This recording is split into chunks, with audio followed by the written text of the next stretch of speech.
Hi, welcome to சந்தா சமையல். நம்ம இன்றைக்கி முட்டை ஆம்லெட் குழம்பு எப்படி செய்கிறது பார்க்கலாம். 4 முட்டை உடச்சி எடுத்திருக்கேன். ஒரு பச்சை மிளகா பொடியாக கட் பண்ணி சேர்த்துக்கலாம். ஸ்மால் சைஸ் வெங்காயம் 2 பொடியாக கட் பண்ணி சேர்த்துக்கலாம்.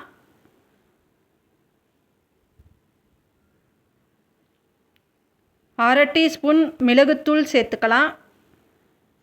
1/4 டீஸ்பூன் மஞ்சத்தூள் சேர்த்துக்கலாம். உப்பு தேவையான அளவு சேர்த்துக்கலாம். கொத்தமல்லி சேர்த்துக்கலாம். இப்போ நல்லா பீட் பண்ணிக்கலாம். இப்போ பீட் பண்ணி எடுத்திருக்கேன். இப்போ நம்ம தாளிப்பு கரண்டியில் கரண்டி ஆம்லேட் போட்டுக்கலாம். கரண்டி சூடானதோ எண்ணெய் சேர்த்துக்கலாம்.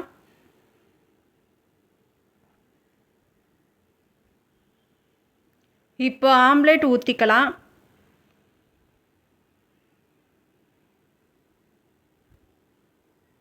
இப்போ இந்த பக்கத்தில் வேக விடணும்.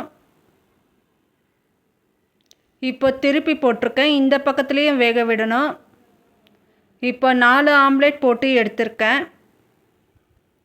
இப்போ முட்டை ஆம்லேட் குழம்பு செய்கிறதுக்கு தாளித்து விடணும்.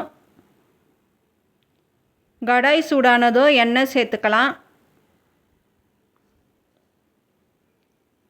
1 டீஸ்பூன் கடுகு சேர்த்துக்கலாம். அரை டீஸ்பூன் ஜீரகம் சேர்த்துக்கலாம். 2 மீடியம் சைஸ் வெங்காயம் பொடியாக கட் பண்ணி சேர்த்துக்கலாம். பச்சை மிளகா 1 2 பாதியாக கட் பண்ணி சேர்த்துக்கலாம். ஒரு கொத்து கருவேப்பிலை சேர்த்துக்கலாம். வெங்காயம் கண்ணாடி பதம் ஆகணும்.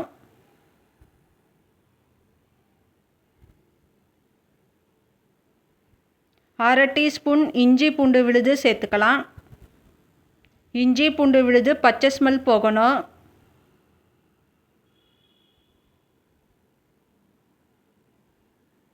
ரெண்டு மீடியம் சைஸ் தக்காளி கட் பண்ணி சேர்த்துக்கலாம். தக்காளி வதங்கணும்.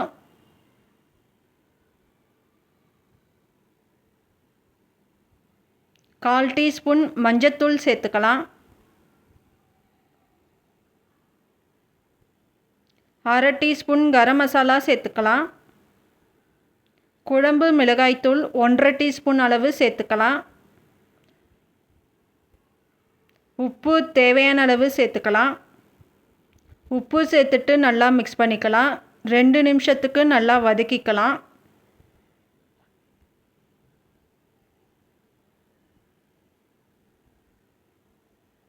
இப்போ தண்ணி சேர்த்துக்கலாம்.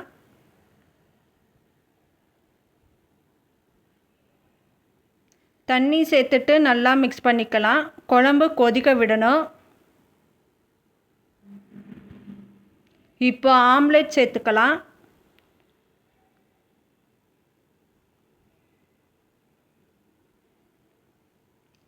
இப்போ இந்த பக்கத்தில் லோ ஃப்ளேமில் வச்சு 1 நிமிஷத்துக்கு குக் பண்ணிக்கலாம். இப்போ திருப்பி போட்டிருக்கேன். இந்த பக்கத்துலேயும் 1 நிமிஷத்துக்கு குக் பண்ணிக்கலாம். கொத்தமல்லி சேர்த்துக்கலாம்.